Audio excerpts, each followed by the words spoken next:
Maya Chen's fingers cramped around the stylus as she graded the last digital portfolio of the evening, her apartment's smart walls dimmed to their lowest setting to save on the energy bill. The holographic display flickered, her building's aging neural network struggled with bandwidth after 8 p.m. when everyone streamed their shows, and she had to manually refresh the interface twice before Kai Martinez's self-portrait loaded.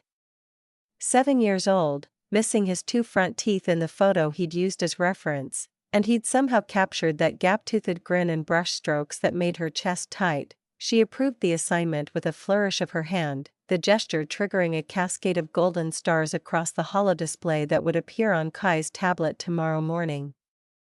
Her student tracking algorithm noted it was past midnight and suggested she enable sleep mode. Maya swiped the notification away. Her personal device chimed, the vintage tone she'd programmed to sound like actual bells instead of the neural pings everyone else used. The messaging app opened automatically, facial recognition software catching the micro-expression that passed for a smile these days. Derek Torres, still up? Thought teachers needed their beauty sleep. Maya's reflection ghosted across the translucent screen. She looked exhausted, her hair escaping the knot she'd twisted it into that morning, the oversized sweater she'd owned since grad school hanging off one shoulder. Beautiful wasn't the word. But Derek had never seemed to care about that. Maya, says the guy who sent me a design mock-up at 2 a.m. last Tuesday, Derek Torres, touché. Creative minds and all that. So listen, I need to ask you something. Maya's stomach flipped.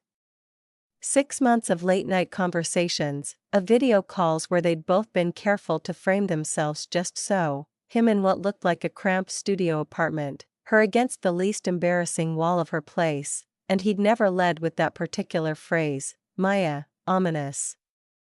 Should I be worried? The typing indicator pulsed. Stopped. Started again. Derek Torres, maybe. I'm not who you think I am. Maya stared at the words. Her neural implant, the basic model everyone got in public school, nothing like the premium versions her family sported, registered her elevated heart rate and offered to initiate calming protocols. She declined. Maya, are you about to tell me you're actually a serial killer? Because I should warn you, I've watched a lot of true crime docs and I'm prepared to be deeply suspicious. Derek Torres, worse. I'm not actually broke, Maya laughed, the sound too loud in her tiny apartment. The walls were paper thin. Mrs. Gupta next door banged twice on the shared partition. Maya, that's your big confession? You have savings? Derek Torres, I have a lot more than savings. I've been lying about who I am online because it's the only place I can be honest about what I want. Does that make sense? It made too much sense. Maya glanced at her reflection again, at the modest space behind her. Her financial advisor's avatar would materialize in this room tomorrow morning with the quarterly report, and she'd see the numbers tick down again. Another semester of Tyler's tuition. Another month of Jason's treatment. Another mortgage payment keeping Aunt Linda in her house. Maya, it makes perfect sense. I've been doing the same thing. Derek Torres, you have? Maya, everyone lies online. Derek. The question is whether we're lying about the important stuff. Derek Torres, meet me. Tonight. I know it's late, but I need to see you in person. I need to know if this is real. Maya's hands went cold. The neural interface read her anxiety and helpfully projected a map to the nearest emergency medical station. She dismissed it with a thought. Maya, tonight? It's almost 1 a.m., Derek Torres, I know. I'm sorry. But I just sat through something that made me realize I can't keep living in 2 worlds. The dive bar you mentioned once, in Brooklyn. Rosie's. Can you be there by 2? Maya should have said no. Should have suggested coffee tomorrow, somewhere public and sensible. Should have done a dozen things that didn't involve taking the maglev train into Brooklyn at 1 in the morning to meet a man she'd never seen in person. Maya, I'll be there. She changed out of her sweater into the one good shirt she owned. The neural fabric that adjusted its appearance based on environmental cues. Right now it read her anxiety and configured itself into something simple and dark. She grabbed her coat, actual wool, vintage, the kind of thing that marked her as someone who couldn't afford climate-controlled smart fabric, and left before she could change her mind. The train was nearly empty, just her and a few late-shift workers whose neural implants cast faint blue glows across their tired faces. Maya's own implant was barely visible, the older model sitting flush against her temple instead of the elegant geometric patterns the newer versions created. She caught a woman about her age staring and looked away. Her sister would be at the Connecticut estate right now, probably reviewing seating charts for their grandmother's party tomorrow with the kind of holographic planning software that cost more than Maya's annual salary. Vanessa Chen, who'd had her neural implant upgraded 3 times, who wore smart fabric that probably cost more than Maya's entire wardrobe, who'd never had to choose between paying rent and helping family, Maya's device chimed. Not Derek this time, a message from her mother, Catherine Chen, time-stamped for earlier that evening but just now delivered because Maya's service provider throttled non-emergency communications after midnight. Catherine Chen, the party is at 2 p.m. tomorrow. Please try to arrive on time. And Maya, perhaps something more presentable than what you wore to Thanksgiving? Mrs. Park will be there and you know how she is about appearances. Maya deleted the message without responding. Her reflection in the train window looked pale, uncertain. She pulled up Derek's profile picture, carefully casual, warm smile, the kind of face that suggested someone comfortable in their own skin, and tried to imagine meeting him in person.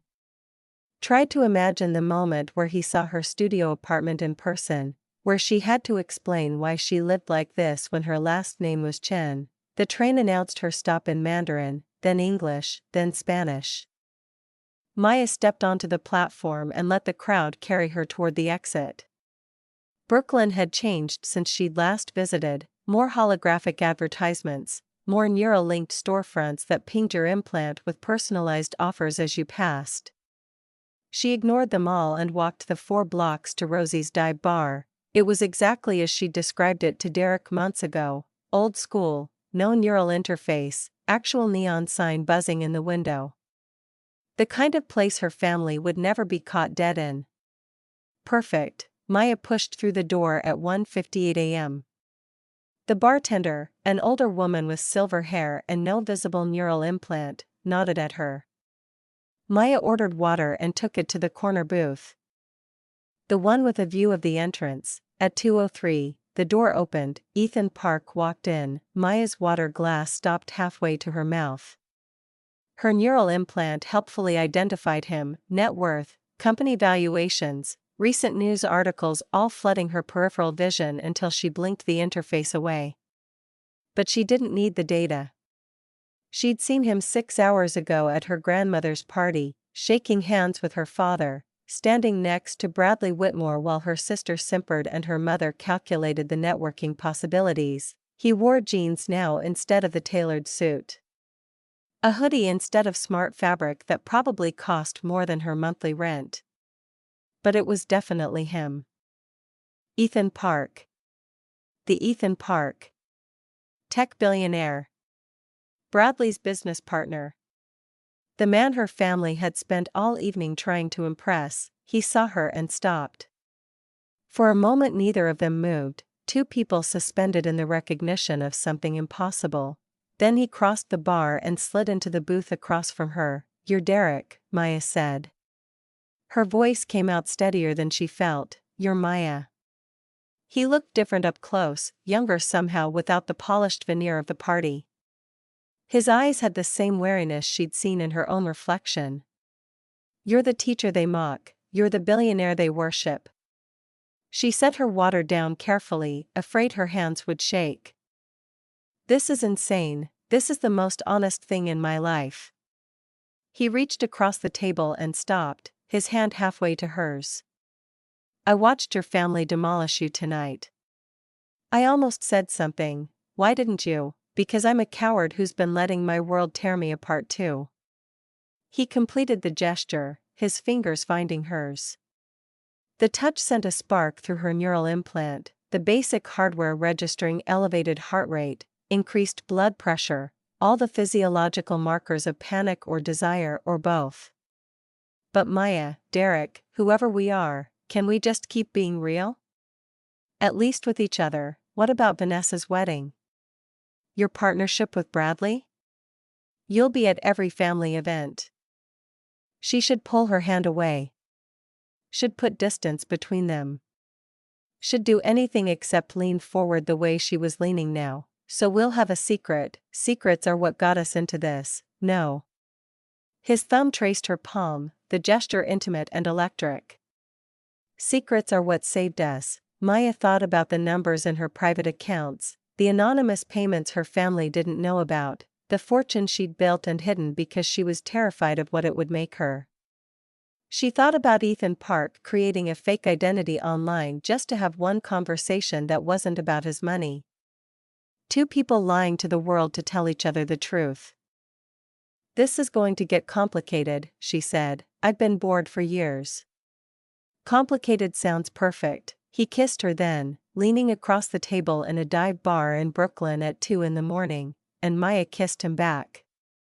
6 months of conversation compressed into this moment, virtual intimacy made physical, and it felt like falling and flying at once. When they broke apart, he was smiling. So. Maya Chen. Teacher. Secret millionaire if I'm reading this situation correctly, she laughed despite herself. How did you mentioned your financial advisor once. Nobody who's actually broke has a financial advisor named Robert Kim who specializes in high net worth individuals. He squeezed her hand. I looked him up. I'm sorry. I know that's creepy, it's terrifying. She didn't let go. But I looked you up too. After I saw you at the party. Before I knew you were Derek. I wanted to understand how someone who donated $50 million to the arts could stand there and let my family treat me like garbage, because I didn't know you were you. I just saw someone being hurt and couldn't figure out how to help without making it worse. His expression shifted, something raw and uncertain crossing his face. I've spent 2 years being Derek Torres online. Struggling graphic designer, studio apartment in Queens, student loans up to his eyeballs. Every single thing I told you was a lie except how I felt. I told you I lived paycheck to paycheck. That I couldn't afford to travel. That my family was disappointed in me. Maya counted them off on her fingers. All technically true and completely misleading. I'm worth $8.3 million and I live in a studio apartment because I'm terrified of becoming them, my family. People who measure worth in numbers. Who think because I teach art to 7-year-olds I've somehow failed at life. She pulled her hand back, suddenly self-conscious. I invested my inheritance at 24. Tech companies mostly. Got lucky. Got smart. And then spent the next 8 years anonymously paying for other people's lives while pretending to be broke because I didn't want anyone to see me as an ATM. Ethan was quiet for a long moment. The bar around them hummed with low conversation, old music from actual speakers instead of neural streaming, the clink of glasses against wood. Normal sounds for normal people having normal nights. My cousin Jason has cancer, Maya continued. Stage 3 lymphoma. 340,000 in treatments so far. My nephew Tyler is at MIT. 280,000 in tuition. My Aunt Linda was going to lose her house. I paid off her mortgage. 150,000. The numbers felt obscene spoken aloud. Plus 17 other families. Former students. Relatives my family forgot about. I spend faster than I earn and every quarter my advisor tells me I need to stop and I can't because what's the point of having money if people are suffering? And they don't know. It wasn't a question, they think I'm a failure. They think I'm barely surviving. They think, her voice cracked. Tonight my father offered me $50,000 to go back to business school. To get a real career. To fix myself up and find a husband before it's too late. And I sat there and let him because the alternative was admitting I'd been lying to them for 8 years. You weren't lying. You were protecting yourself, same thing, no. Ethan leaned forward again. Lying is what I did to my board when I told them I was taking a mental health sabbatical because I was burned out. Protecting yourself is creating Derek Torres so I could have one goddamn conversation where someone wanted to know what I thought instead of what I could fund. Maya looked at him properly then, past the recognition software flagging his face, past the net worth calculations her implant wanted to overlay, just at Ethan Park wearing a hoodie in a dive bar at 2 in the morning looking as lost as she felt. Your family doesn't know about Derek, she said. Nobody knows about Derek. Except you. And now you know he's me and I'm him and the whole thing is blown to hell. He smiled, but it didn't reach his eyes. I created that profile 2 years ago. Fake name, fake job, fake life. And the women I met online, once they figured out who I really was, suddenly Derek didn't matter anymore. They wanted Ethan Park. They wanted the penthouse and the donations and the connections. You're the first person who never asked, because I thought you were broke, because you cared about Derek, not his bank account. He caught her hand again. Tell me I'm wrong. Tell me you would have talked to me the same way if I'd led with tech billionaire. Maya opened her mouth to lie and couldn't. No. I would have assumed you wanted something from me. Or that you were slumming. Or that it was some kind of joke, exactly. We found each other because we were both pretending to be poor. How fucked up is that? Extremely. She turned his hand over, traced the calluses on his palm. These are real. I build furniture in my spare time. Actual furniture with actual wood. My therapist says it's grounding. He looked embarrassed. Derek's therapist, technically. I pay her through a shell company so nobody knows. Maya laughed, the sound startled and genuine. I have 17 different payment channels so my family can't trace where the money's going. We're both completely insane, we're both surviving. He pulled her hand to his mouth, kissed her knuckles. The gesture sent heat straight through her. What happens now? I have to go to my grandmother's 80th birthday party tomorrow. You'll be there with Bradley and Vanessa. We'll have to pretend we don't know each other. I'm an excellent actor.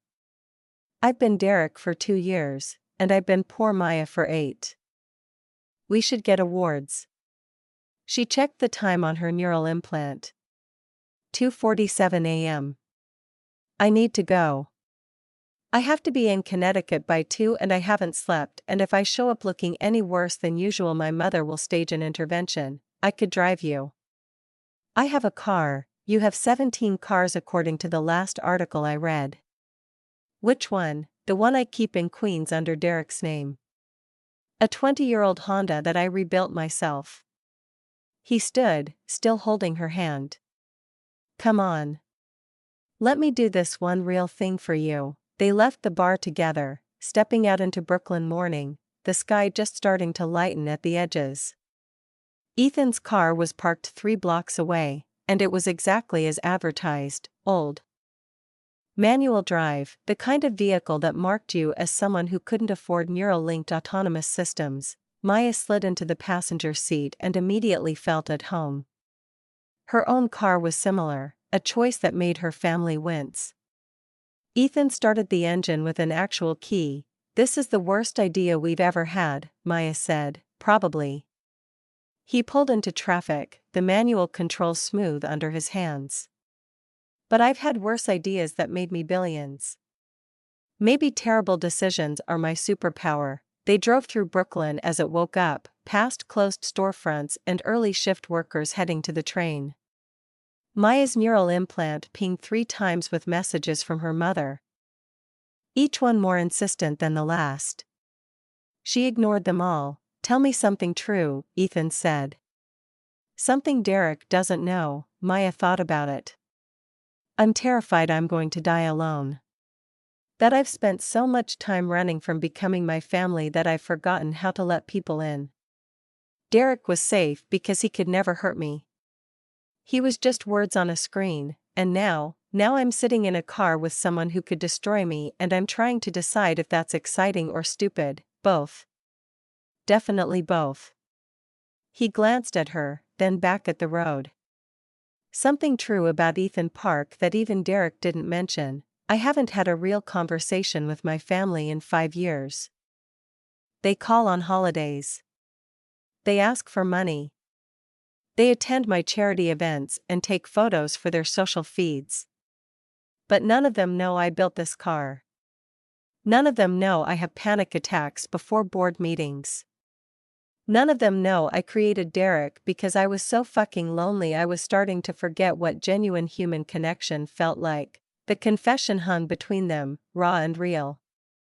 Maya reached over and laced her fingers through his on the gear shift. We're going to screw this up, she said. You know that, right? We're going to show up at family events and have to pretend we don't know each other, and eventually someone will notice and it'll all explode. I know. And my family will think I'm a gold digger who trapped the billionaire.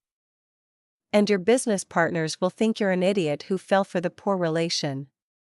We'll become exactly the kind of story people tell at parties. I know, so why does this feel like the first smart thing I've done in years? Ethan pulled the car over, right there on a side street in Brooklyn with the sun coming up and the city starting its day. He turned to face her fully, because it is smart. Because finding someone who knows the real you is worth every stupid complication.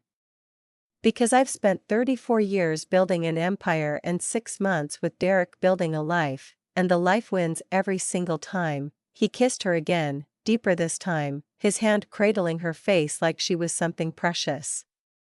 Maya kissed him back and felt the careful walls she'd built around herself start to crack. This was dangerous. This was impossible. This was happening anyway. When they broke apart, she was smiling. Take me to Connecticut. Let me introduce you to my family as Bradley's business partner while we both pretend we didn't just spend the night together. This is the worst plan in history, I know. Drive. They merged back into traffic, 2 people heading toward a family gathering that would test every lie they'd told, every truth they'd hidden, every fragile hope that maybe, somehow, they'd found each other at exactly the right moment, or exactly the wrong one. Maya's neural implant counted down the miles to Connecticut. 63 minutes until the party. 63 minutes until she walked into her grandmother's birthday celebration and faced the family who thought they knew her. Who thought they understood what failure looked like. She glanced at Ethan, his profile sharp in the early morning light, his hand steady on the wheel. Derek Torres, struggling graphic designer. Ethan Park, tech billionaire. Both of them real. Both of them hers, at least for now. What are you thinking? He asked. That I should have worn better shoes. My mother's going to notice I'm wearing the same ones from Thanksgiving. I'm thinking about kissing you in a coat closet while your sister makes speeches about success and marriage. That's a terrible idea, I know. But we've already established that terrible ideas are my specialty. Maya laughed and reached for his hand again, the small gesture of connection the only honest thing she'd brought to this day. The highway stretched ahead, carrying them toward Connecticut, toward family, toward all the complicated lies that made up their lives. Behind them, Brooklyn receded into morning. Ahead, the party waited.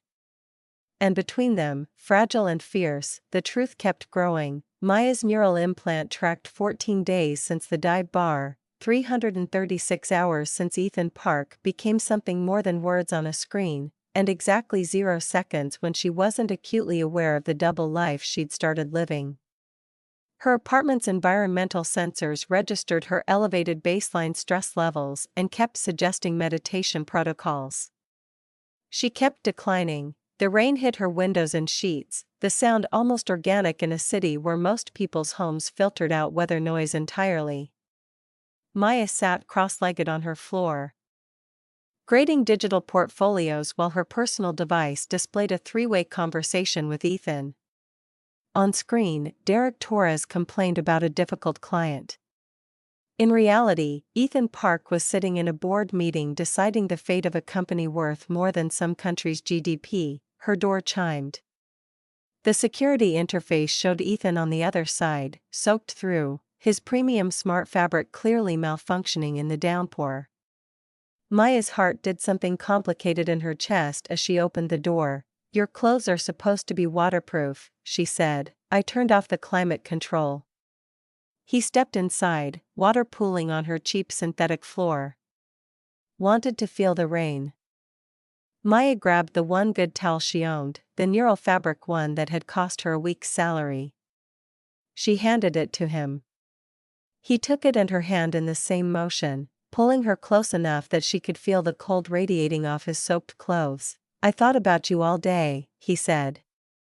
His neural implant cast faint blue light across his temple, some message or alert he was ignoring. In that boardroom, signing papers worth millions, all I could think was that Maya would tell me this is pointless. It's not pointless. She could feel her own implant heating up, biological responses it was recording and probably flagging as noteworthy. "It's just not everything, you're everything." He kissed her then, cold and wet and desperate, and Maya kissed him back. They made their way to her bed, the one that doubled as her couch, the one that cost $40 at a salvage market. His expensive clothes hit the floor next to her thrift store finds. The city lights filtered through her threadbare curtains, casting everything in amber and shadow, and Maya thought that this was real in a way nothing else in her life had been for years. Afterward, they lay tangled in sheets that had been washed so many times they'd gone soft, student artwork visible on every wall. Ethan traced patterns on her shoulder, his neural implant dimmed to barely visible, his breathing steady against her hair. "I've never brought anyone here," Maya said quietly. "To my actual apartment. Everyone else in my life thinks this is who I am. The struggling teacher. The failure. You're the only one who knows I'm lying, we're both lying." His hand found hers, fingers interlacing. "I have a penthouse with smart glass that costs more than most people's homes. Staff that manages everything. Furniture designed by people whose names are trademarked. And I hate every second I spend there. Then why keep it? Same reason you keep this place. It's the life we chose instead of the life we could afford." He propped himself up on one elbow, looking down at her. "But maybe we could afford each other." Maya's device chimed, shattering the moment.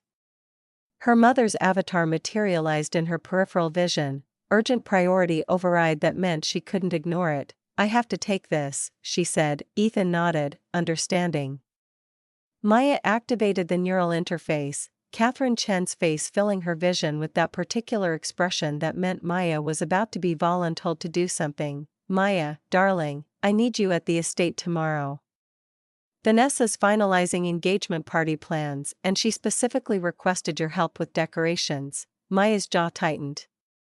"Decorations, you know, arts and crafts. Your specialty." Catherine's smile didn't reach her eyes. "Ethan Park asked about you." "Actually. Asked what you taught." I think he was being polite, trying to make conversation about the family. "Anyway, 2 p.m. tomorrow. Don't be late." The call disconnected before Maya could respond.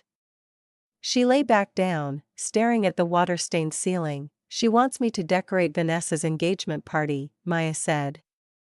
"Like hired help, I'll be there." Ethan's voice had gone flat. "Bradley's insisting on a partners meeting. Wants to make sure the family connections are solid before the wedding, so you'll watch them treat me like the disappointing relative while they worship the ground you walk on, and you'll watch me pretend I don't know you while your sister performs for my benefit." He pulled her closer.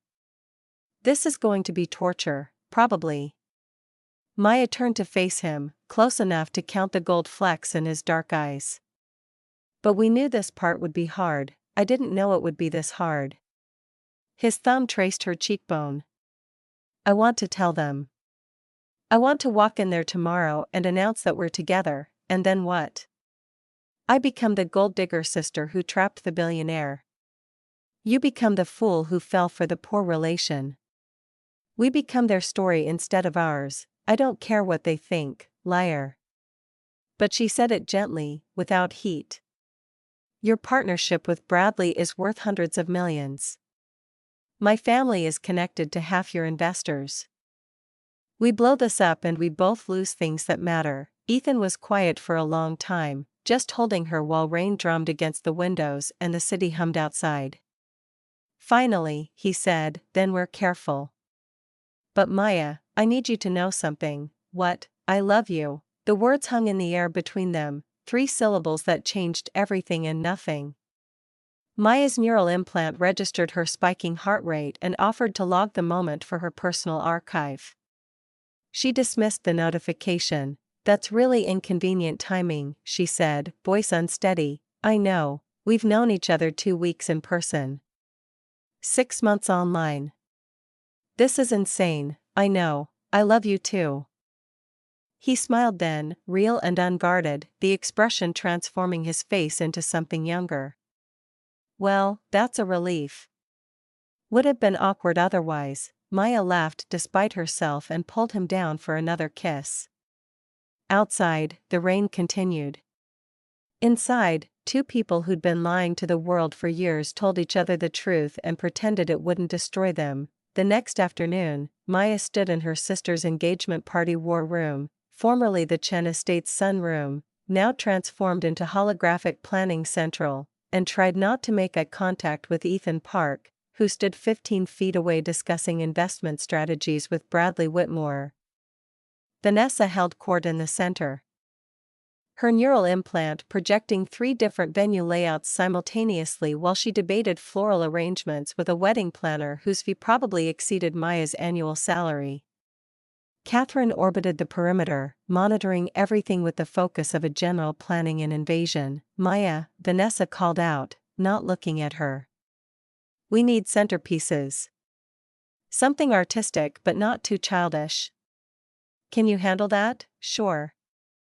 Maya's neural implant helpfully projected 17 different design options into her peripheral vision, all of them sourced from her teaching portfolio. She dismissed them. What's the budget? Don't worry about the budget. Vanessa finally looked at her. The kind of pitying glance that made Maya's skin crawl. Just make something pretty. We'll cover the costs. Across the room, Ethan's jaw tightened almost imperceptibly. Maya caught his eye for half a second, long enough to see the anger there, quickly shuddered, before looking away. Catherine, Bradley said, his voice carrying that particular boarding school accent that announced his pedigree. I was just telling Ethan about the Montana property. 30,000 acres, completely off-grid except for the neural relay. Perfect for a family compound. Oh, how wonderful. Catherine materialized beside them, her own neural implant casting elaborate patterns across her temple that probably cost more than Maya's car. We've been looking at similar properties. Richard thinks we should expand the family holdings, establish a proper legacy for the next generation. Maya bent over a holographic display, pretending to focus on centerpiece designs while her implant picked up fragments of their conversation. Legacy. Expansion. Generational wealth. All the words that meant her family measured success in property deeds and investment portfolios. Maya, sweetheart. Catherine's voice, suddenly closer. Come meet Bradley properly. And you remember Ethan Park? Of course. From grandmother's party, Maya looked up, schooling her expression into polite blankness. Of course. Nice to see you again, Mr. Park, Ms. Chen. Ethan's voice was professional, distant, nothing like the way he'd said her name that morning in her bed. Your mother tells me you teach art, elementary school. Public school. She added that last part deliberately, watching Bradley's expression flicker with something that might have been contempt or pity or both. How noble, Bradley said. The word dripped with condescension. We need people willing to work in public service.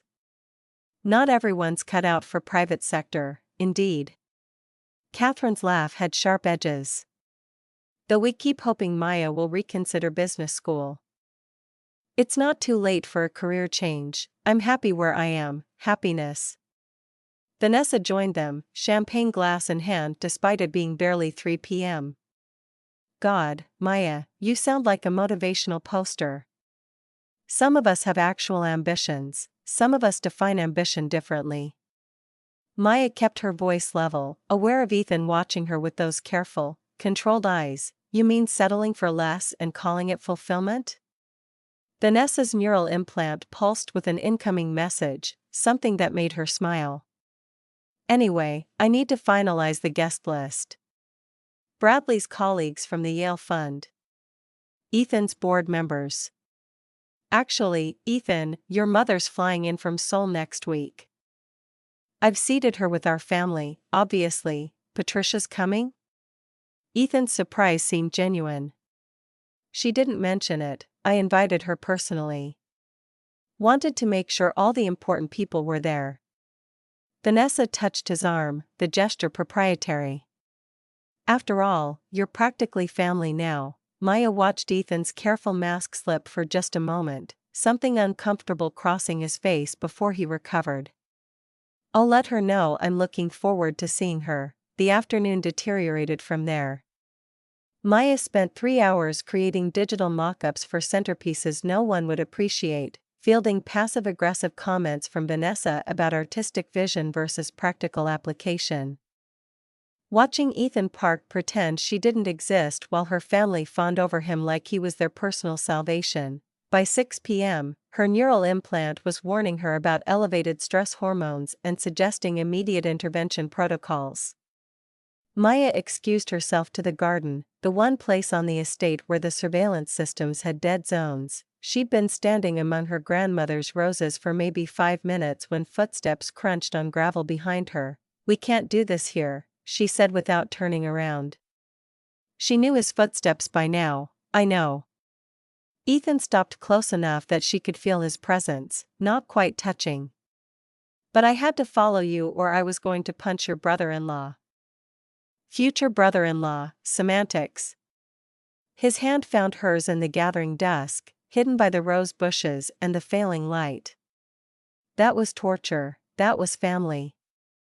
Maya turned to face him, aware they were being reckless, unable to care. Welcome to my world. I have to stand there watching them treat you like hired help, and I have to watch them fawn over you like you're a god. I hate it, me too. He kissed her then, hard and desperate, pressed against a rose trellis that probably cost more than her apartment. They broke apart when voices drifted from the house, both breathing heavy, Maya's carefully constructed composure completely destroyed. This is insane. She whispered, I know, anyone could see, I know, then come home with me tonight. The penthouse. I'll send the staff away and we can just exist without pretending for a few hours. Maya looked up at him, this man who had everything and nothing, who'd created a fake identity just to have one honest conversation. Your world scares me, good. Mine scares me too. Come anyway, she went. Ethan's penthouse occupied the top 3 floors of a building in Manhattan where the waiting list for apartments measured in years and billions. The private elevator required both retinal scan and neural authentication.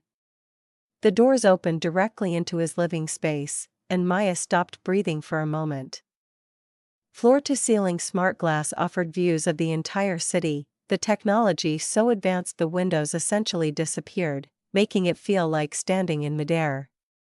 The furniture was minimal, expensive, the kind of aesthetic that screamed wealth so complete it didn't need to announce itself. Art on the walls that Maya recognized from auction catalogs, pieces worth more than most people earned in lifetimes. This is who you really are, she said quietly. No. Ethan pulled her close, away from the windows and the view and the staggering display of wealth. This is what I can afford. You're who I really am. He proved it by making love to her on the terrace, the city spread beneath them like scattered stars. The smart glass adjusting to provide privacy while maintaining the illusion of openness. Afterward, wrapped in sheets that probably cost more than her monthly rent, Maya stared at the ceiling and tried to reconcile all the versions of the man beside her. I have something to tell you, she said. About my family. The payments I've been making, you've been supporting them. Not a question, Maya turned to look at him. How did you know? Because I looked into you. After the birthday party, before I knew you were Derek's Maya. I wanted to understand how someone so good survived that family. He had the grace to look apologetic.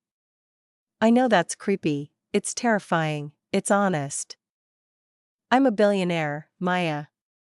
Due diligence is reflexive.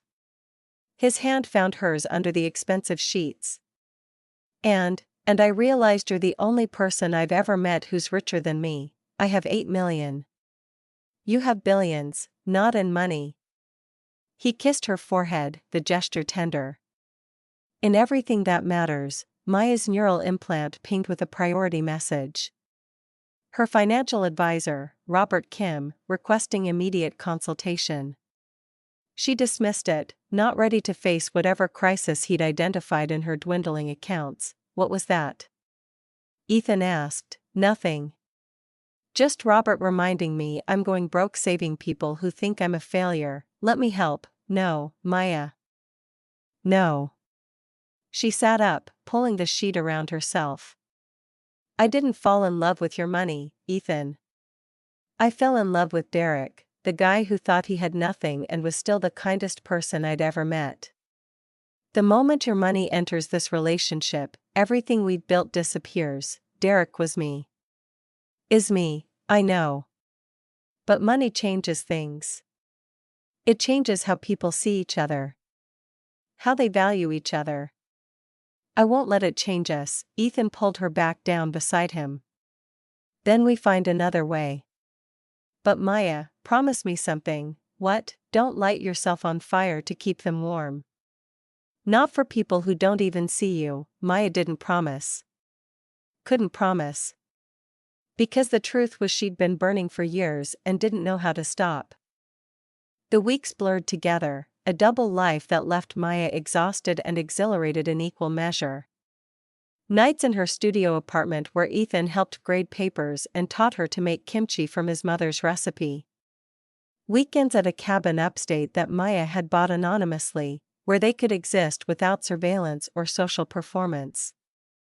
Days at family events where they maintained careful distance while their eyes tracked each other across rooms filled with people who would never understand. Week 7 brought another family gathering, this one labeled as lunch but clearly designed as ambush. Maya sat in an obscenely expensive restaurant, her simple dress marking her as clearly as a target. While her family arranged themselves around the table like pieces on a chessboard, Richard Chen at the head, commanding. Catherine to his right, strategic. Vanessa and Bradley across from Maya, united front. And Ethan Park beside Bradley, ostensibly there to strengthen business bonds but really present to witness Maya's latest humiliation. Maya, we're worried. Richard started without preamble, his neural implant recording the conversation for later analysis because everything in their family became evidence eventually. You're 32, alone, barely scraping by. I'm happy, you're settling. Vanessa leaned forward, champagne already working its way into her system despite the early hour.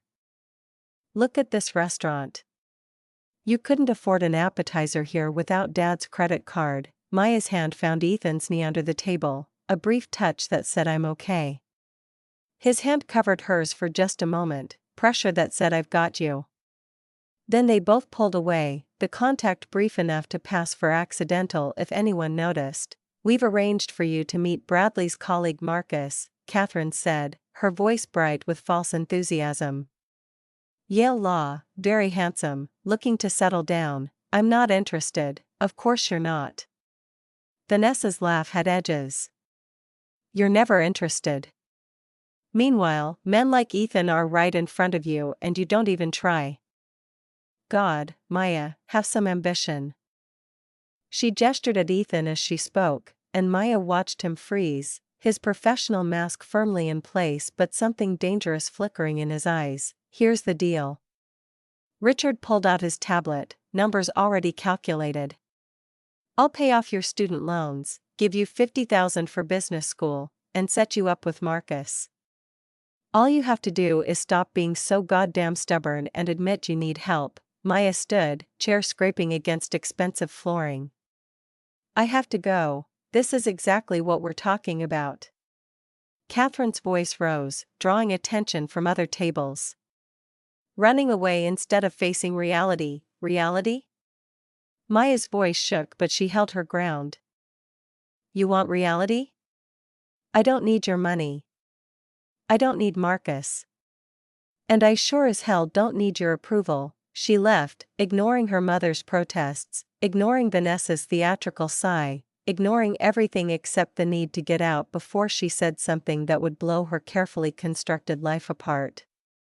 Her car was parked 3 blocks away, manual drive because she refused to pay for autonomous systems, and she made it halfway there before footsteps followed her. Get in, she said when Ethan caught up. They drove to Rockaway Beach, neither speaking, the silence charged with everything they couldn't say in front of her family. Maya parked facing the ocean, the water gray and churning under overcast skies. She climbed onto the hood. Ethan followed. I'm going to tell them about us, he said. No, why? I love you. It was the first time he'd said it since that rainy night 2 weeks ago. Maya's breath caught, her neural implant registering the spike in her heart rate and filing it away like all the other significant moments it tracked without her permission, because the moment you do, everything changes.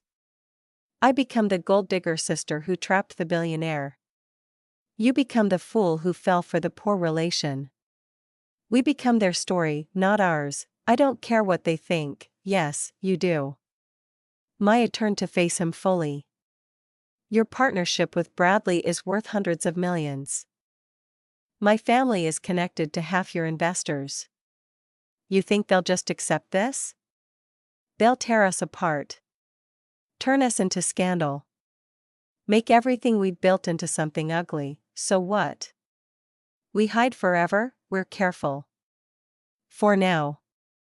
Until we figure out how to do this without destroying everything else in our lives. What if I want to destroy it?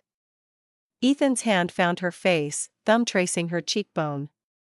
What if I'm tired of pretending? Then you'd better be sure I'm worth it. You are. God, Maya, you're worth everything. He kissed her then, there on the hood of her beat-up Honda with the ocean as witness, and Maya kissed him back. They made love in her back seat, cramped and imperfect and absolutely real. And afterward Ethan laughed into her shoulder. Worst car sex ever, he said. You're used to limos, I'm used to pretending. This is the most real thing in my life. They lay tangled together, windows fogged, the outside world temporarily forgotten. Maya's neural implant tracked their cooling body temperatures and suggested they relocate to climate-controlled environments. She ignored it. My nephew's visiting tomorrow, she said quietly. Tyler. He's at MIT. Engineering program, that's great. He doesn't know I paid his tuition. Thinks it's scholarships and student loans. He's going to come to my apartment and pity me because that's what they've all learned to do, then tell him. I can't. Why? Because the moment I do, I'm not his cool aunt anymore. I'm a benefactor. A patron. A rich lady who bought his loyalty. She closed her eyes. You know why I became Derek. Every relationship in my life has a price tag, except ours, except ours. They stayed like that until the sun started setting, until they had to return to their separate lives and pretend the afternoon hadn't happened. Ethan drove her back to her car, kissed her one more time in the parking lot where anyone could see, both of them too reckless to care. I'll see you at Vanessa's bridal shower, he said. That's in 2 weeks, I know. Too long, way too long, but they'd survive it. They'd survived worse.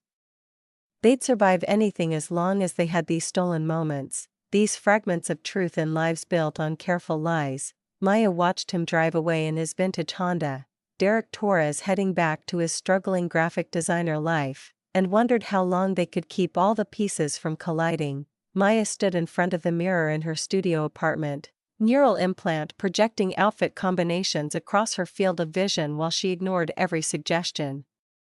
The dress she'd bought hung on the back of her bathroom door, $300 of midnight blue fabric that she'd justified by not eating out for a month. It was beautiful. It was also a weapon. Though her family wouldn't know that until later, her device chimed. Ethan's face appeared in her peripheral vision, the private channel they'd established that routed through so many encryption layers even government surveillance would give up. "You ready for this?" he asked. "No." Maya pulled the dress on, the neural-responsive fabric adjusting to her body temperature and shape. "But I'm doing it anyway, I'll be there in 20 minutes. Separate cars, separate arrivals, the whole performance, Ethan." She looked directly at the camera, knowing he could see her fully now. "Whatever happens tonight, we're walking out together, promise?" "Promise." The call disconnected. Maya finished getting ready, her hands steady despite the adrenaline her neural implant kept flagging as concerning. She'd prepared for this moment, run the scenarios with Robert Kim until they both agreed there was no version where her family reacted well. But she was done hiding. Done pretending. Done letting them define what success looked like. The Metropolitan Club glittered with holographic displays and smart lighting that adjusted to complement every guest's neural profile. 300 people in designer clothes that cost more than annual salaries, their implants casting geometric patterns across temples and necks that announced their premium status. Maya's basic model was nearly invisible by comparison. A mark of poverty in a room full of wealth, Catherine Chin materialized beside her within seconds of arrival, her expression cycling through surprise and something that might have been disappointment. "Oh," Catherine said. "You bought a new dress." "I did, must have cost you a month's salary." Maya smiled and said nothing, aware of every eye tracking her movement through the space. The singles table was in the corner, as expected, surrounded by distant cousins whose names she barely remembered. She sat, ordered water from the server whose neural tag identified him as Jeremy, 23, working 3 jobs to pay for his mother's medical treatments. "Keep the change," Maya said when he brought the water. "Transferring enough credits to cover a week of those treatments." His eyes widened but he nodded, professional enough not to comment. The evening unfolded exactly as predicted. Vanessa gave a speech thanking everyone who mattered, a list that somehow excluded Maya despite her physical presence. Bradley toasted to family and success and knowing your worth, the words carefully chosen to cut without drawing blood. The champagne flowed.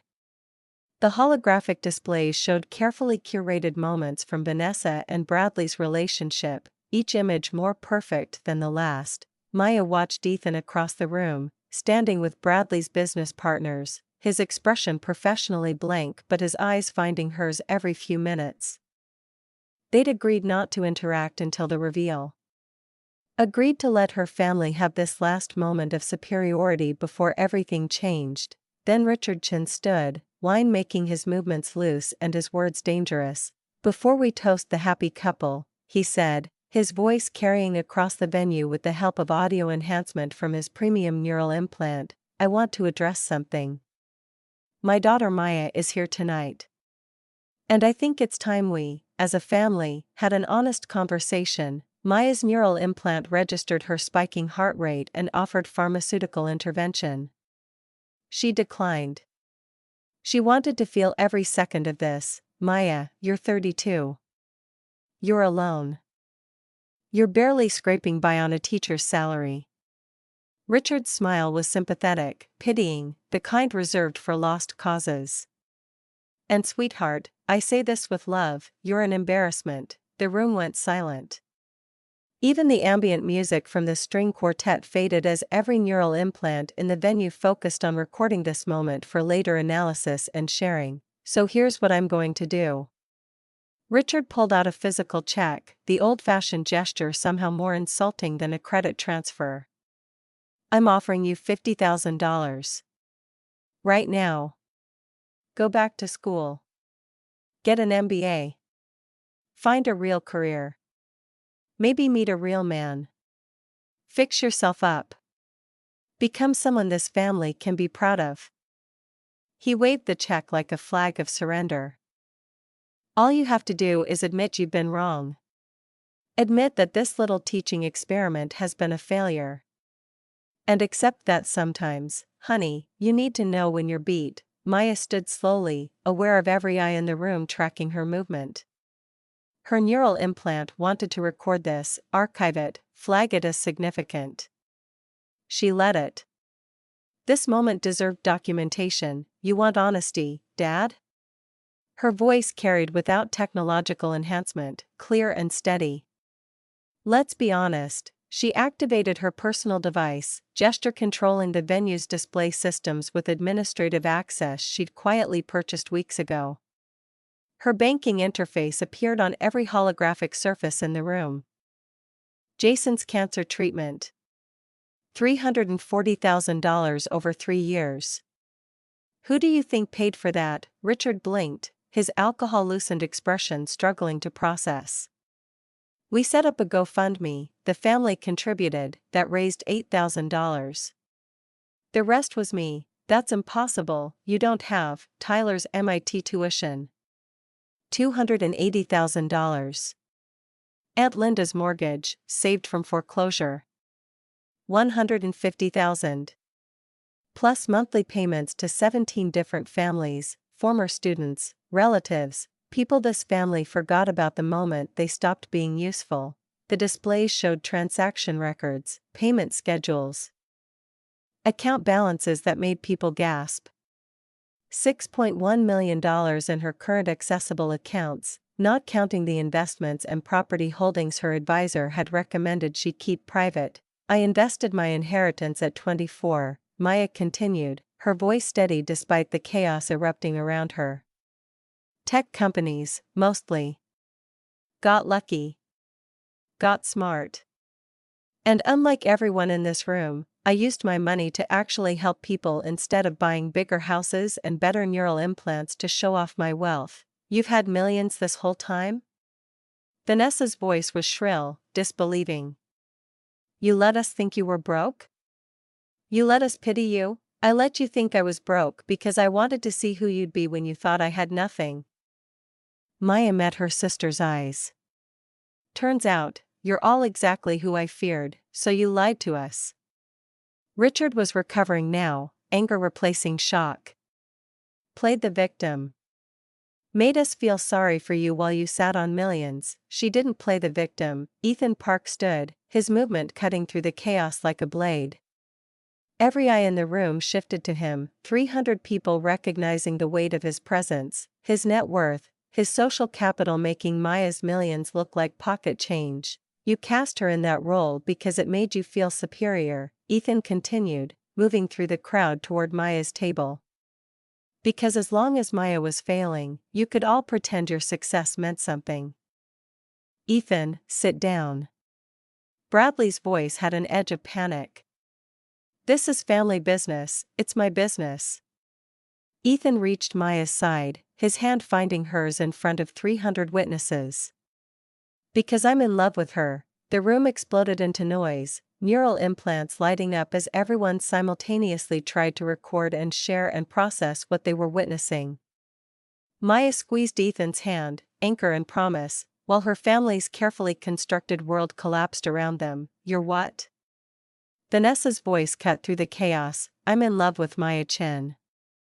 Ethan kept his eyes on Maya as he spoke, the rest of the room fading to background noise.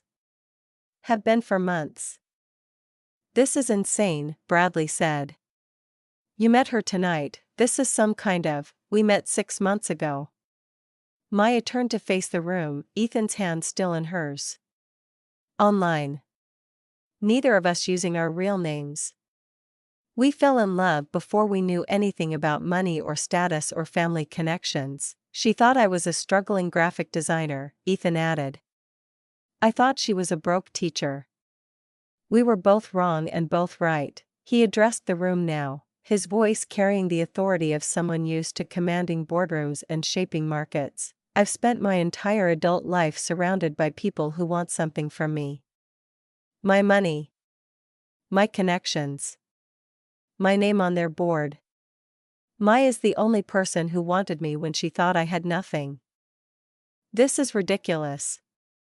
Catherine found her voice, though it shook slightly. You're throwing away your reputation, your business relationships, for the best person in this room. Ethan's voice went hard. Maya could live in a penthouse. She could wear Chanel and attend galas and be exactly like you. But she chose something harder. She chose to be good. Movement near the entrance.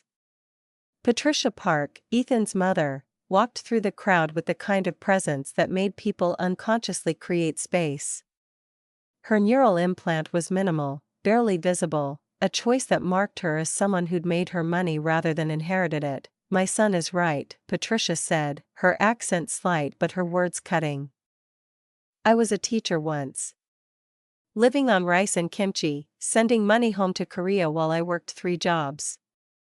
Ethan's father was poor when I married him. Just a small business owner with big dreams.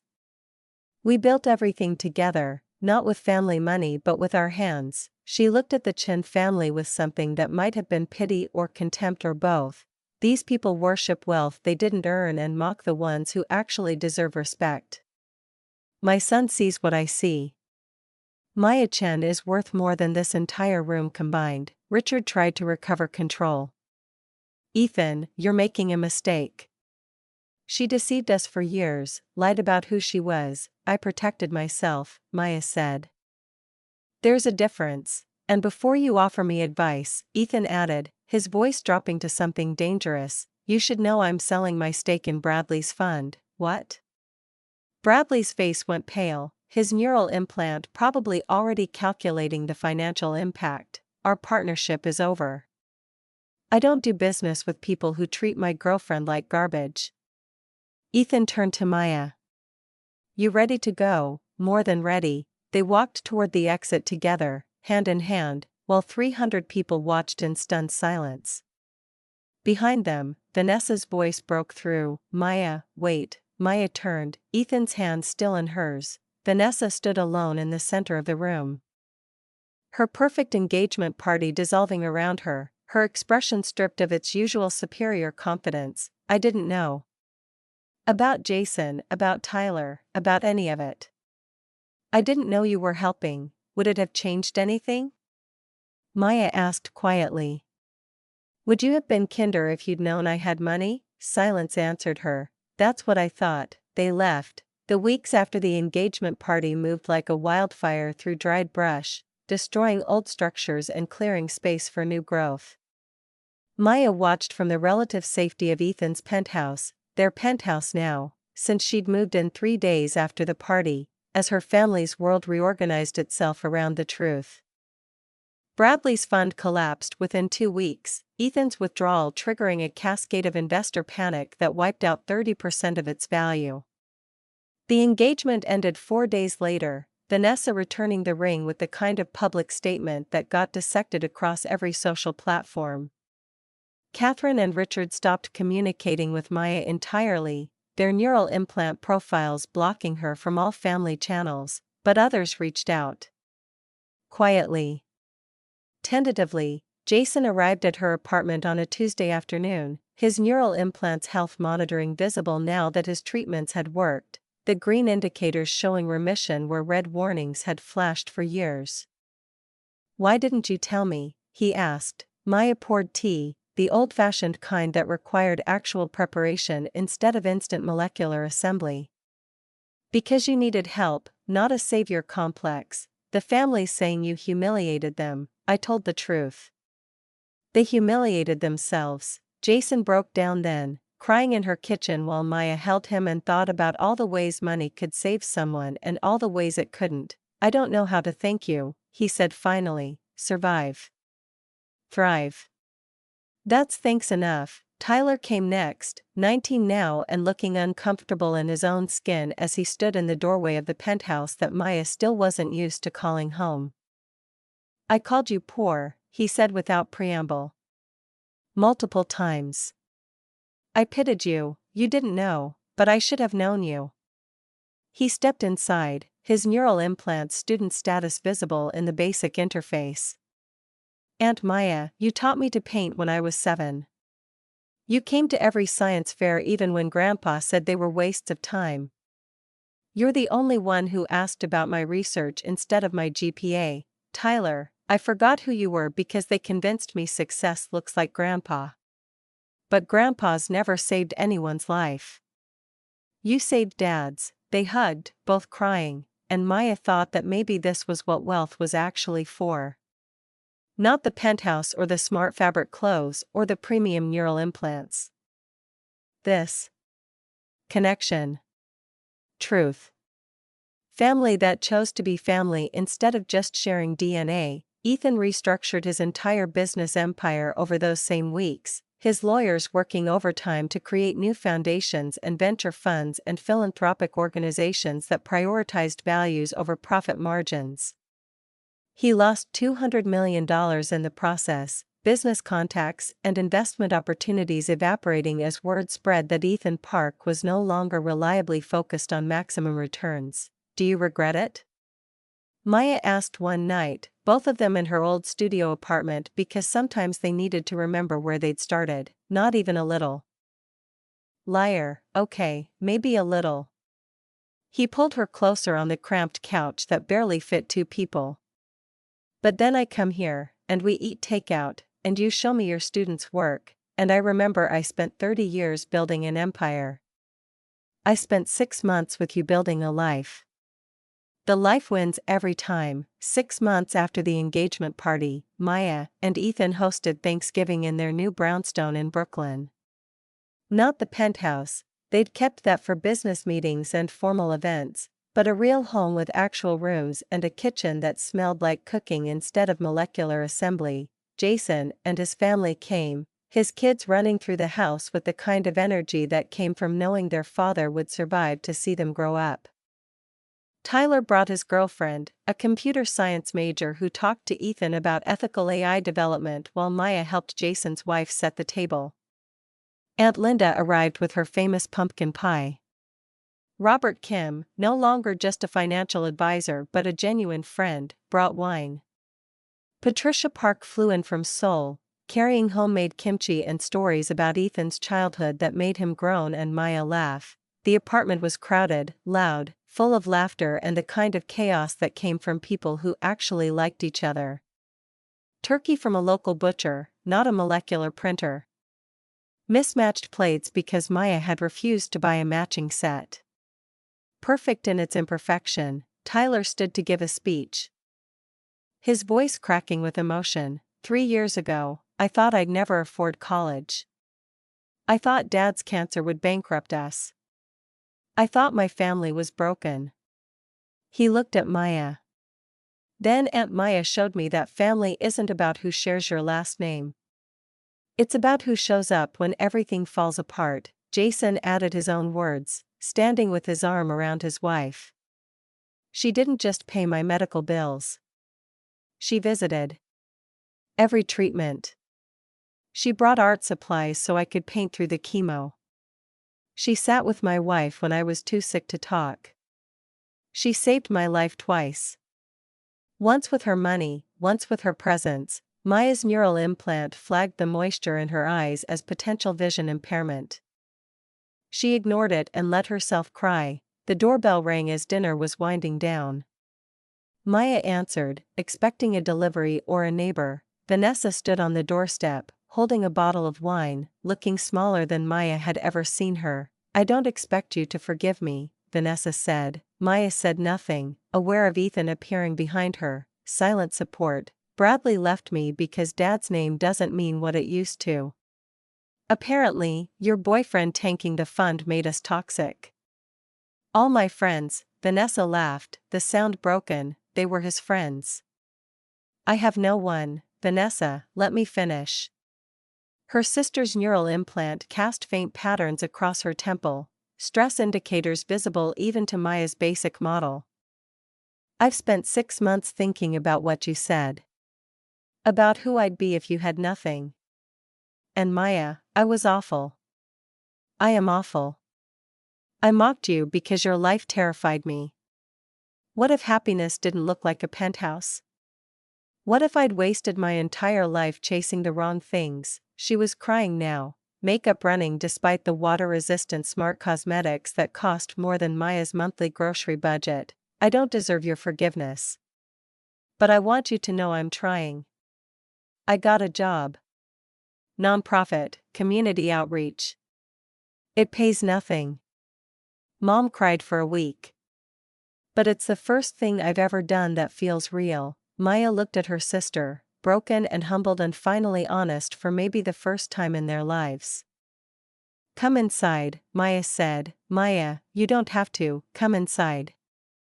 We have pie, later, after the guests had left and Vanessa had fallen asleep on the couch exhausted from the first genuine conversation she'd had with her family in months. Maya and Ethan cleaned up together in the kitchen. You think she means it? Maya asked, scraping plates into the composter. Does it matter? Yes, then yes. Ethan pulled her close, swaying slightly to music only they could hear. I think losing everything taught her what you already knew. That nothing doesn't mean worthless. Maya leaned into him, feeling the solid reality of his presence, the truth of this moment. Thank you, she said. For what? For being Derek. For showing me I could be loved without being useful. Thank you for being Maya.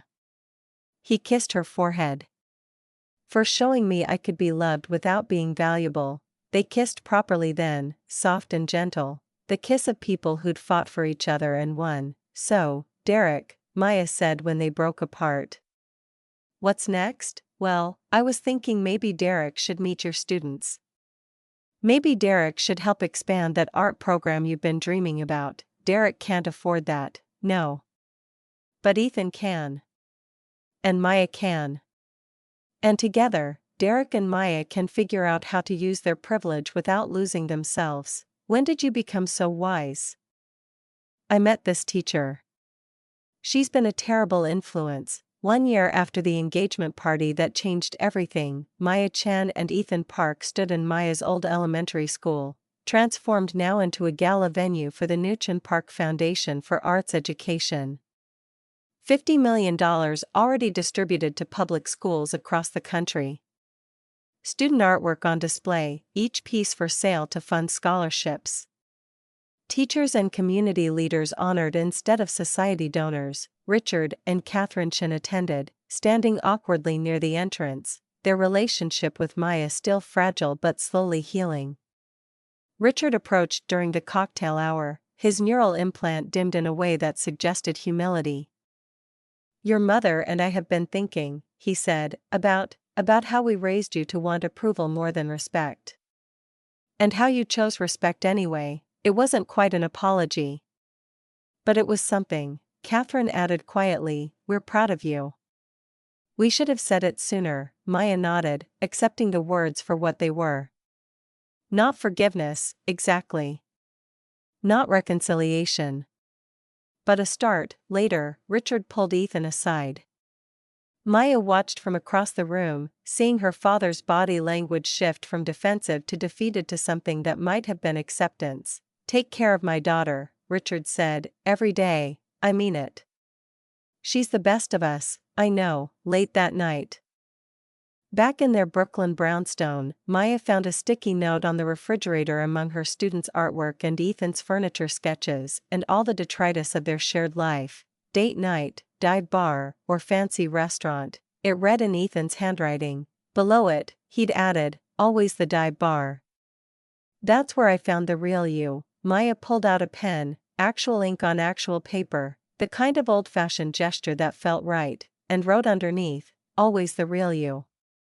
That's where I found home. They curled up on the couch together, expensive now but still covered in the thrift store throw blanket from Maya's studio apartment, the one they'd both agreed was too comfortable to replace. No regrets? Ethan asked. About what? The money you spent. The family you lost. The life you gave up. I didn't give up a life. Maya looked around their home, at the mismatched furniture and student artwork and evidence of people who'd chosen authenticity over appearance. I built one. With you, Derek and Maya, Ethan and Maya, same thing, exactly. Outside, Brooklyn hummed with life, millions of people living their own complicated truths. Inside, two people who'd lied to the world to tell each other the truth finally rested in the life they'd built together. Not perfect. Not polished. But real, and in the end, real was all they'd ever wanted. Maya had stopped lying to herself about needing to hide her wealth to maintain her values. Ethan had stopped lying to himself about needing to escape his wealth to find genuine connection. Together, they'd discovered that truth wasn't about the money at all. It was about the choices. The values. The people who showed up when everything fell apart. Love hadn't found them despite their lies. It had found them because they'd finally stopped lying to themselves about what mattered. And the moment they embraced that truth, wealth and values, privilege and purpose, they weren't just found, they were freed.